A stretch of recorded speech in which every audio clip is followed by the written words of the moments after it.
Depuis 2017, l'équipe du service de soins infirmiers à domicile, le SSIAD, est engagée dans un projet de coopération transfrontalière européenne appelé TICC, pour se transformer et améliorer la qualité de ses services de soins à domicile. Cette transformation du SSIAD s'opère grâce à sa coopération avec 13 partenaires français, belges, britanniques et néerlandais, notamment en s'inspirant d'un modèle de service de soins à domicile néerlandais appelé Buurtzorg, ou soins de proximité.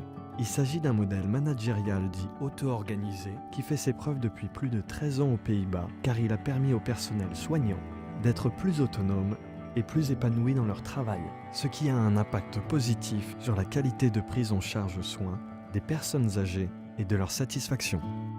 Alors nous sommes une équipe autonome, ça demande beaucoup d'organisation. C'est pour cela que tous les lundis, on a pris l'habitude de se faire une petite réunion pour un point patient et aussi traiter les affaires qui sont en cours.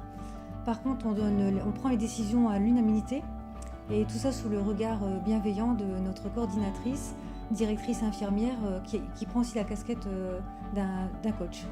Pour moi, être coach dans le projet TICC, c'est avoir un rôle facilitateur pour l'équipe, pour les accompagner dans la prise de décision, les aider dans la résolution des problèmes qu'elles rencontrent à domicile. C'est également de créer les conditions les plus favorables pour elles pour travailler au niveau des échanges et de la fluidité. Ça demande de ma part d'avoir beaucoup d'écoute pour leur permettre à elles d'être le plus libre possible dans les missions qu'elles doivent réaliser, et tout ça en respectant le cadre de fonctionnement de l'Agence régionale de santé. Autrefois gérée par la directrice du service, les procédures de demande d'admission et de prise en charge sont maintenant gérées par les membres de l'équipe via un logiciel créé sur mesure qui nous permet le suivi individuel des patients et nous est accessible sur tablette et sur nos smartphones. Ça comprend la collecte des demandes, l'analyse de la faisabilité de la mission, la réalisation de la visite initiale, la gestion administrative de l'admission et également l'inclusion dans les plans de soins. Maintenant, c'est l'équipe qui prend en charge le planning. En fait, il y a 2 à 3 personnes de l'équipe qui élaborent le planning sur papier, ce qui permet de consulter l'ensemble de l'équipe pour les desiderata. Grâce au projet, on a également des téléphones portables qui nous permettent de consulter directement les tournées le matin. On peut également consulter les tournées pendant notre poste du matin selon les collègues où ils en sont dans leur tournée, s'ils ont un souci ou pas. Ça nous permet également, si on a un problème technique sur la voiture, car on a des voitures professionnelles, d'appeler le garage et de prendre rendez-vous au cas où une panne non urgente ou une panne directement, on appelle l'assistance. Nous intervenons dans le secteur Hénin-Carvin, 14 agglomérations, 112 km².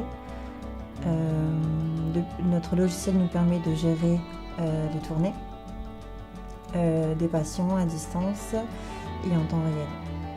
Donc, auparavant, la directrice infirmière du SSIAD gérait la coordination avec les professionnels de santé. Maintenant, c'est notre rôle d'interagir avec eux. Donc, nous pouvons éventuellement trouver leurs coordonnées dans les dossiers des patients. Par rapport au budget du SSIAD, nous pouvons dire si ça correspond ou pas. Si ça ne correspond pas, nous pouvons faire appel à d'autres prestataires pour le patient. Sous la supervision de notre coach, nous sommes désormais impliqués dans le recrutement des nouveaux membres de notre équipe. Nous recevons les CV, nous sélectionnons les candidats et menons les entretiens d'embauche. Adhérer à nos nouvelles valeurs récemment instaurées est pour nous l'essentiel pour rejoindre notre équipe. Et par cette nouvelle approche de recrutement par les pairs, nous constatons que l'équipe du SSIAD est beaucoup plus soudée et beaucoup plus stable